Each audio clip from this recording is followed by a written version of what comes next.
Olá, crianças, tudo bem? Vamos começar então nossa aula de ciências.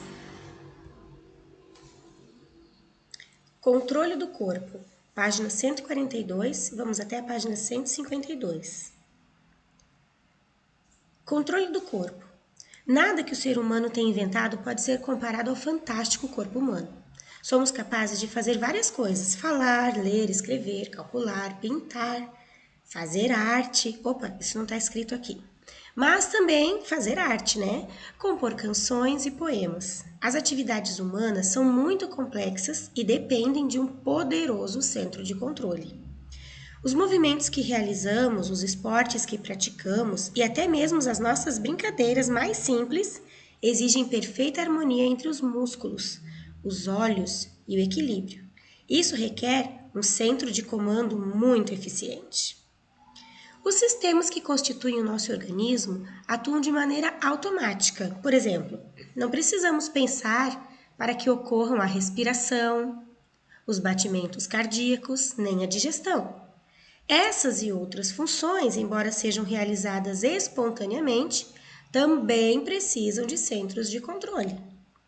A coordenação e o comando das atividades desempenhadas pelo corpo humano, bem como o nosso desenvolvimento equilibrado e normal, encontra-se sob a responsabilidade de dois importantes sistemas de controle: o sistema nervoso e o sistema endócrino. Primeiro, vamos trabalhar sobre o sistema nervoso. Podemos comparar o sistema nervoso com um sistema computadorizado ultramoderno, capaz de monitorar e controlar todas as atividades do organismo. Ele apresenta órgãos muito especiais e pode ser dividido em duas maneiras, tá? Em duas estruturas: o sistema nervoso central e o sistema nervoso periférico. Então, lembrem, marquem isso aqui no textinho de vocês, que o sistema nervoso pode ser subdividido ou dividido em duas estruturas: sistema nervoso central e sistema nervoso periférico. Observe. O sistema nervoso central é composto pelo encéfalo e a medula espinhal, e o sistema nervoso periférico pelos nervos. Ampliando aqui, o sistema nervoso central, então, compõe o encéfalo. Dentro do encéfalo, ele está dentro do crânio e são três órgãos que o compõem. E aqui a medula espinhal. Percebam que não estamos falando da coluna. A coluna vertebral está lá, aqui, ó. E dentro, como se fosse um cordão esticado, a medula espinhal.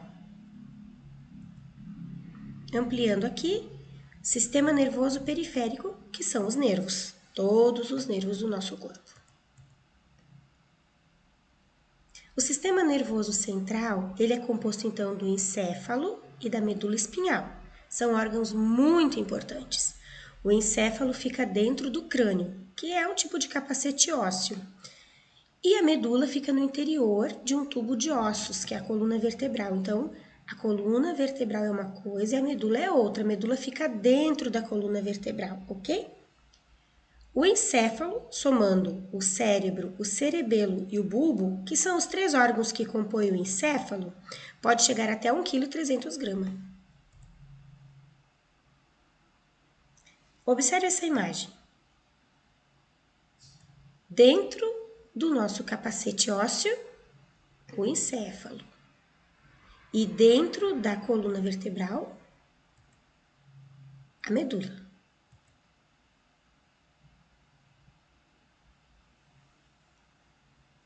Na página 144, vocês vão encontrar as informações sobre as atividades que são desenvolvidas pelo cérebro, o cerebelo e o bulbo. Observe na imagem o cérebro, o cerebelo logo abaixo e o bulbo como uma espécie de ligação com a medula espinhal. O cérebro é fantástico, isso nós já sabemos, não é mesmo? Agora, o que ele é capaz de fazer? Controlar os movimentos, as ações voluntárias, os sentidos. Ele é responsável também por aspectos como a aprendizagem, a linguagem, a memória e os pensamentos. A ciência admite que ainda há muitas coisas que não sabemos a respeito desse órgão extraordinário. O cerebelo, por sua vez, comanda os movimentos, a postura corporal e o equilíbrio. os chamados movimentos finos, que exigem mais coordenação, como escrever, arremessar uma bola de basquete, andar de patins ou até mesmo tocar um instrumento. Isso tudo é controlado por essa parte do encéfalo. E o bulbo? O bulbo estabelece a comunicação entre o cérebro e a medula espinhal. Ele controla importantes funções do nosso organismo, como a respiração, o ritmo dos batimentos cardíacos e alguns atos reflexos, como a deglutição, o vômito, a tosse e até mesmo o piscar dos olhos.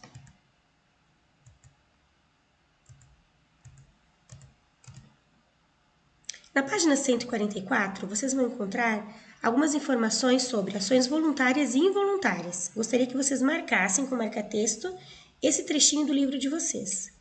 Os atos que nós realizamos quando temos vontade de caminhar, levantar o braço ou chutar uma bola são exemplos de ações voluntárias, coisas que queremos fazer quando temos vontade. Já as atividades corporais que ocorrem automaticamente, como o batimento cardíaco, por exemplo, é um movimento denominado ação involuntária. Em ambos os casos, o controle está a cargo do cérebro. Muito bem, vamos para as atividades da página 145. Observe a imagem abaixo. Esses dois garotos estão jogando ping-pong. Estão jogando tênis de mesa, enquanto o sistema nervoso de cada um deles está trabalhando muito. Nesse caso, quais atividades estão sendo controladas pelo cérebro? Se você ainda tiver dúvida, pause o vídeo agora, volte na página 144 e dê uma lida lá.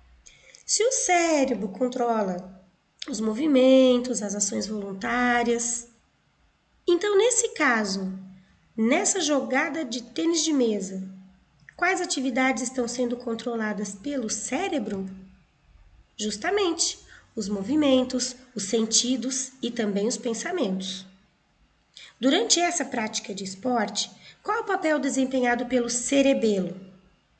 Lembrando que o cerebelo ele comanda aqueles movimentos que nós chamamos como movimentos finos, que exigem um pouquinho mais de coordenação. Então, o cerebelo controla os movimentos de precisão, como acertar a bolinha na raquete, por exemplo. E isso é bem difícil.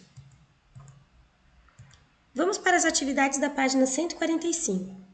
Enquanto os garotos aqui do slide anterior, eles brincavam, o que o bulbo estava controlando? A respiração e os batimentos cardíacos dos meninos. Atividade número 3. A ginástica artística exige o pleno domínio corporal, é verdade. Nesse esporte, cada movimento deve ser realizado de maneira precisa e coordenada. Então, além do cérebro, qual outro órgão está envolvido no controle dos movimentos de precisão? Acabamos de ver na página anterior. Ele mesmo, o cerebelo. Ele é responsável pelos movimentos finos, ou seja, movimentos delicados, precisos. Agora a atividade da página 146. Antes de fazer essa atividade, leia o textinho que tem ali. Se for preciso, pause o vídeo, faça a leitura e então volte para a atividade. Atividade número 4. Relacione as colunas indicando o órgão envolvido em cada atividade descrita. Você já é capaz de fazer essa atividade, mas se ainda tiver dúvida, não avance com o vídeo. Pause o vídeo, dê mais uma lida no conteúdo e então venha fazer as atividades, ok? Quem é responsável por acelerar os batimentos cardíacos durante uma corrida? O cérebro, o cerebelo, o bulbo ou a medula espinhal?